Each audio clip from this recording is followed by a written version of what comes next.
چراغ کی بتی موٹی ہونے پر لڑ رہا تھا کہ تیل ضائع کر دیا ہے، اور جب مجھے دینے کی باری آیا کھلایا بھی بہت کچھ ہے، پلایا بھی بہت کچھ ہے، اور عزت سے بٹھا کر عطا بھی بہت کچھ کیا ہے، وجہ کیا ہے؟ کہتے میں تجسس کیے پھر پلٹا اور میں واپس آ کے پھر دروازے پہ دستک دی۔ حضرت عثمان غنی رضی اللہ عنہ پھر تشریف لائے تو وہ مجھے دیکھ کر پھر پلٹنے لگے کہ شاید پھر کچھ چاہیے، لیکن میں نے روک کے کہا کہ ٹھکیے ذرا، میں کچھ اور عرض کرنے آیا ہوں۔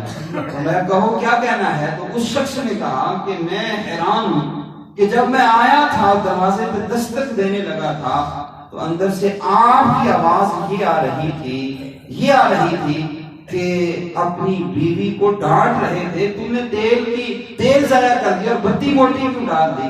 لیکن مجھے جب آپ لے کے گئے تو مجھے آپ نے میٹھے میں دو چیزیں کھلائی ہیں، مجھے پیٹ بھر کے کھلایا بھی ہے، پلایا بھی ہے، اور جب عطا فرمانے بھی آئے ہیں میں تو فقیر تھا، مجھے آپ 2 درہم 2 دینار بھی دے دیتے تو میرا کام تو چل جانا تھا، لیکن آپ نے 1 نہیں 2 نہیں 3000 عطا فرمائے ہیں، اس کی کیا وجہ ہے؟ مجھے راز نہیں سمجھ آیا۔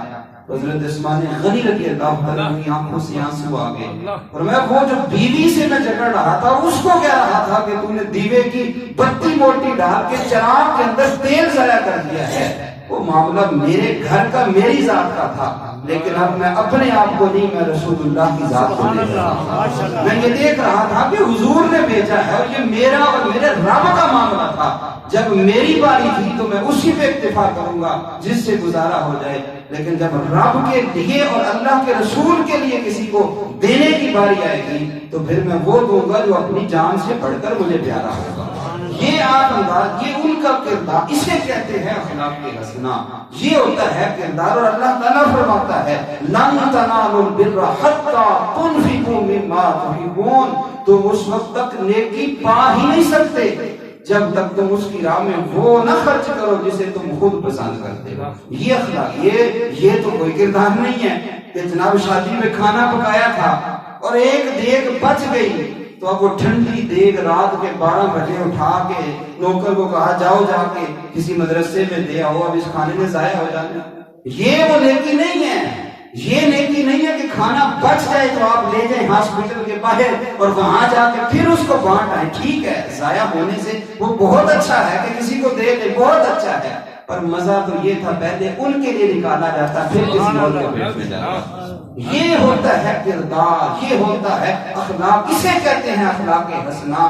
جن قوموں کا یہ کردار اور یہ اخلاق باقی رہتا ہے وہ قومیں کبھی دنیا کے اندر ختم نہیں ہوتی، وہ قومیں زندہ رہتی ہیں۔ من حیث القومات، اسی کردار کی ضرورت ہے کہ جب اوروں کی باری آئے، جب کسی اور کے لیے کوئی معاملہ درپیش آئے تو اپنی ذات سے بڑھ کر اسے ترجیح دی جائے، اور یہ صحابہ کرام رضی اللہ تعالی عنہم اجمعین کا انداز تھا۔ حضرت عمر فاروق رضی اللہ تعالی عنہ کے دور میں جب قحط پڑا نا، قحط، تو آپ رضی اللہ تعالیٰ عنہ 2 ٹائم بھوکے رہتے تھے اور صرف ایک ٹائم ستو پی کے گزارا کرتے تھے۔ حالانکہ جب تجارتی قافلہ آیا اور بہت کچھ آیا اور آپ چاہتے تو آپ جو مٹن یا بیف یا جو بھی خوراکیں ہو سکتی تھی وہ ساری کھا سکتے تھے، وہاں دستیاب تھی آپ کے علاقے میں، لیکن آپ فرماتے تھے میری رعایا بھوکی رہے تو میں کھانا کیسے کھاؤں؟ اور آپ کا رنگ جو ہے وہ بدل گیا تھا اس پورے عرصے کے اندر، بھوکا رہ کے اسے تو پی کے، کس وجہ سے؟ تاکہ مجھے ان غریبوں کا احساس رہے، ان مسکینوں کا احساس رہے جن کو کھانے کے لیے نان شبینہ میسر نہیں ہے۔ اور یہاں کیا کسی نے کہا کہ گندم امیر شہر کی ہوتی رہی خراب، گندم امیر شہر کی ہوتی رہی خراب، بچی مگر فقیر کی فاقوں سے مر گئی، بچی مگر غریب کی فاقوں سے مر گئی۔ یہ آج ہمارا کردار اور ہمارا انداز ہے کہ ہم جب اپنی ذات کی باری آئے کہ بہتر سے بہتر کرنے کی کوشش کرتے ہیں، لیکن جب دوسروں کی باری آتی ہے جملہ معاملات کے اندر، چاہے وہ میں نے گزشتہ جمعہ تو مبارک عرض کیا تھا کہ وہ 2 نمبر دوائیوں کے لائسنس ہوں، وہ کسی کے ساتھ ملاوٹ کرنے کی صورت میں ہو، وہ جناب سرکاری املاک کو نقصان پہنچانے کی صورت ہو، یا وہ ریڑھی پہ رکھے ہوئے سامنے خوبصورت سیب ہو پیچھے 2 نمبری ہو، وہ سب اس کے اندر شامل ہے، اور سارے ہی مجرم ہیں کہ اخلاق حسنہ کہتے کسے ہیں؟ بھائی میٹھا بول لینا اخلاق نہیں ہے۔ آقا کریم صلی اللہ علیہ وسلم کا انداز اور حضور کا کردار تو یہ تھا کہ جو دوسرے ہوتے تھے، جو غیر مسلم ہوتے تھے، ان کے بارے میں بھی جب کوئی تکلیف اور رنج غم والا معاملہ حضور سنتے یا دیکھتے تھے، حضور کی چشمان مبارکہ سے اس وقت بھی آنسو نکل آتے تھے۔ ابو سفیان، لیکن قبل اس کے وہ سمامہ بن اسال کا واقعہ میں صرف اس کی طرف اشارہ کروں گا کہ نجد کی طرف آقا کریم صلی اللہ علیہ وسلم کے کچھ صحابہ گئے تھے، چھاپا مار صاحب جو ہے وہ فوج تھی، تو جو نجد کا ایک سردار تھا سمامہ بن اسال کا قبیلہ بنو حنیفہ کا، اسے پکڑ کے لے آئے اور مسجد نبوی میں لا کے ایک ستون سے باندھ دیا۔ اب اس شخص نے یہ سن رکھا تھا کہ حضور کو جو دیکھتا ہے وہ دیکھتا ہی رہتا ہے، حضور کو جو دیکھتا ہے وہ دیکھتا رہتا ہے اور انہی کا ہو جاتا ہے، معاذ اللہ جادوگر ہیں، ایسے ہیں ویسے ہیں۔ اس نے اپنے ساتھ تہیہ کر رکھا تھا کہ اگر میں وہاں پہنچ بھی گیا، پہلے تو کوشش کی بھاگنے کی، جب بھاگ نہیں سکا تو اس نے تہیہ کیا تھا جو مرضی ہو جائے میں نے نگاہ اٹھا کے ان کو دیکھنا نہیں۔ کیوں نہیں دیکھنا؟ کہیں ایسا نہ ہو کہ ان کے جادو کا اثر میرے اوپر بھی ہو جائے۔ خیر مختصر یہ، میں طویل طوالت کی طرف نہیں جا رہا۔ اسے مسجد نبوی کے ستون کے ساتھ لا کر جب باندھا تو آقا کریم صلی اللہ علیہ وآلہ وسلم نے اس سے پوچھا ماذا عندک یا ثمامہ، ثمامہ بتاؤ کیا تمہارا ارادہ ہے؟ اب اس نے یوں سر جھکایا ہے، آنکھیں بند کی ہیں، سر بھی نیچے کیا ہے کہ کہیں ان کی طرف میری نگاہ نہ پڑے، یوں سر جھکا کے دیکھ ہی رہا۔ خیر حضور علیہ السلام نے جب اس سے پوچھا اسی طرح سر جھکا کے آنکھیں بند کر کے جواب دیتا ہے، کہنے لگا میں تمہارے سامنے سر نہیں جھکا سکتا، ان تقتل ذاتم، اگر مجھے قتل کرنا تو کر دے قتل، میں بھیک نہیں مانگوں گا زندگی کی، وَإِن تُنْعِمْ عَلَى شَاكِرٍ، اور اگر مجھے آزاد کرنا ہے تو ساری زندگی احسان مند رہوں گا کہ احسان ہوا تھا، میں کمینہ نہیں کہ احسان کو بھول جاؤں۔ وَإِن كُنْتَ تُرِيدُ الْمَالَ فَسَلْ مِنْهُ مَا شِئْتَ، اور اگر مال چاہیے تو اشارہ کرو، میں سارے قبیلے کو لے آؤں گا اور سارے قبیلے کا مال تمہارے قدموں میں ڈھیر کر دوں گا۔ حضور نے فرمایا سمامہ دیکھو تو صحیح، سمامہ دیکھو تو صحیح۔ اس نے جواب نہیں دیا، اسی طرح پھر یہی بات حضور تشریف لے گئے، فرمایا تم سے کل بات کریں گے۔ اگلا دن آیا، حضور نے پھر اس کے انداز میں وہی گفتگو کی، اس کے وہی جواب۔ تیسرا دن آیا، پھر وہی گفتگو، وہی جواب، وہی انداز، آنکھ اٹھا کے دیکھ نہیں رہا۔ حضور نے مسکرا کے فرمایا اطلقوا سمامہ، سمامہ کی رسیاں کھول دو۔ اب صحابہ حیران تھے کہ بات کوئی بھی نہیں ہوئی، وجہ بھی کوئی نہیں، حضور نے پہلے دن دوسرے تیسرے دن یہی سوال کیا اور اب اس کی رسیاں کھلوا دی۔ تو اب کیا ہوا؟ فانطلق الى نخل قریب من المسجد، جب اس کی رسیاں صحابہ نے کھولی تو جاتے جاتے وہ مسجد کے قریب جو باغ تھا وہاں جا رہا تھا، تو جاتے جاتے اس نے ترچھی آنکھوں سے حضور کے والضحیٰ کے چہرے کو دیکھا اور واللیل کی زلفوں کا ایک عکس اس کے آنکھوں میں پڑ گیا۔ جب وہ جاتے جاتے یوں ترچھی آنکھوں سے حضور کو دیکھ رہا تھا تو اب وہ قدم باہر اٹھاتا تھا، قدم اندر کی طرف چلتے تھے۔